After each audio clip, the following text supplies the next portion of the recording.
रब करीम ने फरिश्तों से फरमाया कि वत्तखज़ल्लाहु इब्राहीम खलीला, इब्राहिम मेरा दोस्त है। तो फरिश्ते कहने लगे या अल्लाह जिसे इतना कुछ दिया जाए उसने दोस्त तो बनना ही होता है, तो नवाजा ही बड़ा है, इतना माल, इतने खेत खलियान, इतना कुछ। अल्लाह करीम ने फरमाया जाओ आजमाइश कर लो, इम्तिहान ले लो। फरिश्ता इम्तिहान लेने पहुंच गया।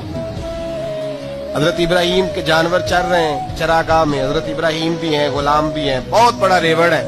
आप तशरीफ फरमाए। एक फरिश्ता आया तो खेत में छुप के बैठ गया और बुलंद आवाज से कहने लगा सुबहान अल्लाह वल्हम्दुलिल्लाह वला इलाहा इल्लल्लाह वल्लाह। ये तस्बीह बड़ी पसंद है, महबूब ने इनकी फजीलत बयान की।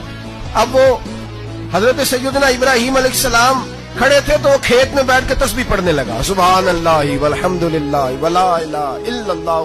हजरत इब्राहिम कहने लगे ये मेरे रब का नाम कौन ले रहा है, बड़ी इसकी मीठी आवाज है, बड़ी कौन है। ढूंढने लगे, घूमते घूमते उसके पास चले गए। फरिश्ता इंसानी शक्ल में, तू मेरे रब का जिक्र कर रहा था? उसने कहा मैं ही कर रहा था। फरमाने लगे यार एक दफा फिर नहीं करता?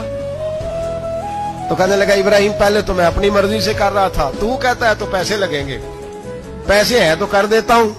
हजरत इब्राहिम कहने लगे बोल तू क्या लेगा, मेरे अल्लाह का जिक्र सुनाने का क्या लेगा?